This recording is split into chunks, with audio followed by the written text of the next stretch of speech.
मेरा यदि ये वीडियो आपको पसंद आए तो इसे लाइक करें, अपने फ्रेंड्स में शेयर करें, और यदि आपने अभी तक मेरा चैनल स्टोन टैक्स में सब्सक्राइब नहीं किए हैं और आपको हमारी वीडियो लगातार मिलती रहे, इसके लिए हमारा चैनल स्टोन टैक्स को सब्सक्राइब करें और उसके बगल में बेल बटन है उसको दबाएं ताकि हमारा नोटिफिकेशन आपको हमेशा मिलता रहे। स्टोन टैक्समैन के म्यूचुअल फंड सीरीज में आपका एक बार फिर से स्वागत है। इस म्यूचुअल फंड सीरीज का नाम है म्यूचुअल फंड सही है क्या। मेरा नाम डीएम झा है। आज हम बात करेंगे वैल्यू फंड के बारे में, और हमने वैल्यू फंड में दो फंड को हमने आइडेंटिफाई किया है जो एसआईपी के लिहाज से बेस्ट है। हालांकि ये कहना सही नहीं है कि लमसम के लिए ठीक नहीं है, लेकिन ये बेस्ट परफॉर्मेंस जो है एसआईपी के लिहाज से ही देंगे। और इस आइडेंटिफिकेशन प्रोसेस में जाने के पहले हम बात करेंगे वैल्यू फंड क्या है।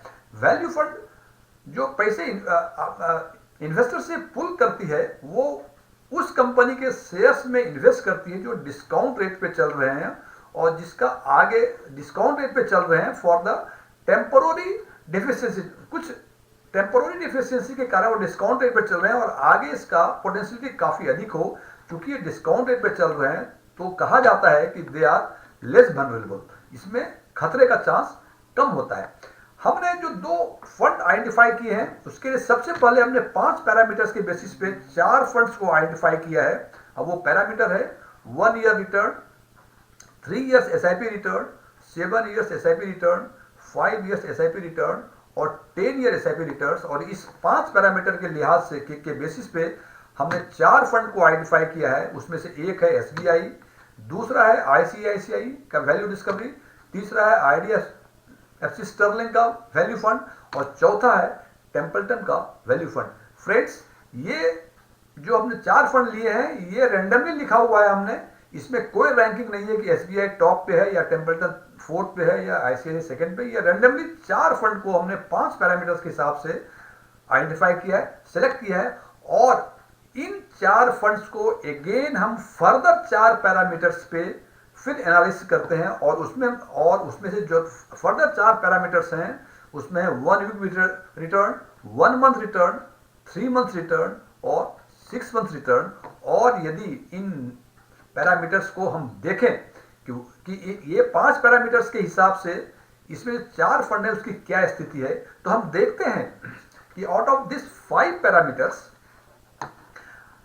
एसबीआई कंट्रा में ये येलो ब्लॉक और रेड ब्लॉक किया। Yellow block means the highest performance among these 4 funds और रेड ब्लॉक का मतलब the lowest performance among these 4 funds. ये लोएस्ट और हाईएस्ट जो है इसी 4 फंड के बीच का है और सब फंड्स का नहीं है। तो हम देखते हैं कि एसबीआई कंट्रा में ना ही कोई रेड है ना ही कोई येलो है, इसका मतलब ये बीच के हैं, ना ही लोएस्ट परफॉर्मेंस दिए हैं ना ही हाईएस्ट परफॉर्मेंस दिए हैं। जबकि आईसीआईसीआई में आउट ऑफ 5 2 ब्लॉक्स येलो है, 2 ब्लॉक्स रेड है। टेम्पल्टन में आउट ऑफ 5 2 ब्लॉक्स येलो है, 1 ब्लॉक रेड है। और आईडीएफसी में out of 5 parameters 2 block red और 1 ब्लॉक येलो है। इन 5 पैरामीटर्स के हिसाब से देखते हैं और यदि मैं रिजेक्ट करना चाहेंगे तो हमें लगता है कि यदि एक को रिजेक्ट करना हो तो आईडीएफसी स्टर्लिंग को रिजेक्ट किया जाए, बिकॉज आउट ऑफ 5 पैरामीटर्स इन्होंने 2 पैरामीटर्स में लोएस्ट परफॉर्मेंस दिया है, हालांकि 1 पैरामीटर्स में अच्छा परफॉर्म किया है। आगे देखते हैं, यदि हम बाकी 4 पैरामीटर्स मतलब ऑल 9 पैरामीटर्स को एक साथ ही देखें तो हमें लगता है आउट ऑफ 9 पैरामीटर्स एसबीआई कंट्रा ने अगेन लोएस्ट परफॉर्मेंस किसी में नहीं दिया है, जबकि 2 सेगमेंट में दो टाइम पीरियड में 3 इयर्स और 7 इयर्स में हाईएस्ट परफॉर्मेंस दिया है। और ये 3 इयर्स 7 इयर्स जो है इससे टिपिकल टाइम पीरियड जो कि हमको लगता है कि ये बेहतर परफॉर्म कर सकते हैं।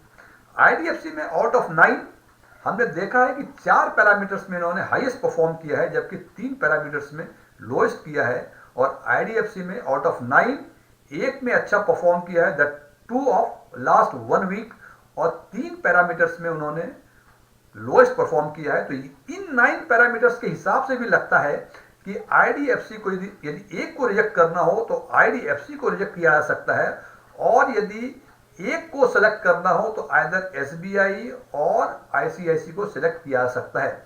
फ्रेंड्स, हमने एक और पैरामीटर किया है कि पिछले 10 साल में इन चारों फंड्स ने कितने बार कितना किस किस साल में नेगेटिव रिटर्न दिए और कितना रिटर्न दिए। यदि इसको हम देखते हैं, हम एक कॉमन चीज देखते हैं कि 2018 में इन चारों फंड ने नेगेटिव रिटर्न दिया है, जब और उसमें से सबसे लोएस्ट जो नेगेटिव रिटर्न है वो है आईसीआईसीआई का, और हाईएस्ट जो है इट इज ऑफ एसबीआई। एक सिमिलरिटी तो ये है कि 2018 में सबों ने दिया है रिटर्न, हालांकि आईसीआईसीआई काफी कम नेगेटिव रिटर्न है। तो और देखते हैं कि 2015 और 2019 में एसबीआई और आईडीएफसी दोनों ने दिया है, जबकि 2013 में केवल एक ही फंड ने, टेम्पल्टन ने 0.6% का नेगेटिव रिटर्न दिया है। अब बात करते हैं हम 2015 की। 2015 में एसबीआई और आईडीएफसी ने दिया है। एसबीआई ने 0.1, ऑल्दो इट इज नेगेटिव, लेकिन ए बिट नेगेटिव।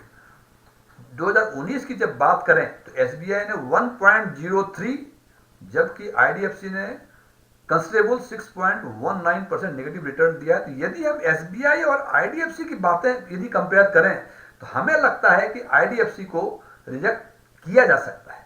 तो अभी तक जो हम देख रहे हैं कि हर पैरामीटर्स पे हमें लगता है कि आईडीएफसी को रिजेक्ट किया जा सकता है, हालांकि इस पैरामीटर के हिसाब से लगता है कि आईसीआईसी को टॉप पे रखा जा सकता है। अब यदि सारे पैरामीटर्स को एक साथ देखें तो हम देखते हैं कि 9 पैरामीटर्स में 2 पैरामीटर में SBI highest, Templeton out of 9 parameters 2 साल में हाईएस्ट। ये जो पीरियड है ये 6 मंथ्स और 1 ईयर का है। ये असेसमेंट के लिहाज से इसमें अच्छा परफॉर्म करना मायने रखता है, लेकिन बहुत अधिक मायने नहीं रखता है। जबकि आईडीएफसी में आउट ऑफ 9 पैरामीटर्स 3 पैरामीटर्स में लोएस्ट परफॉर्म किया है, 1 पैरामीटर में हाईएस्ट परफॉर्म किया है, एंड दैट टू 1 वीक वाले में किया है। तो ये तो ऑलमोस्ट सर्टेन हो गया कि आईडीएफसी को आउट ऑफ दीज 4 इसको रिजेक्ट किया जा सकता है। अब बात बचती है एसबीआई और आईसीआईसी और टेम्पल्टन की। तो चूंकि नेगेटिव रिटर्न 2018 में सबों ने नेगेटिव रिटर्न दिया है एंड सारे जो है 2 डिजिट में है, जबकि आईसीआईसी केवल 4.2% दिया है।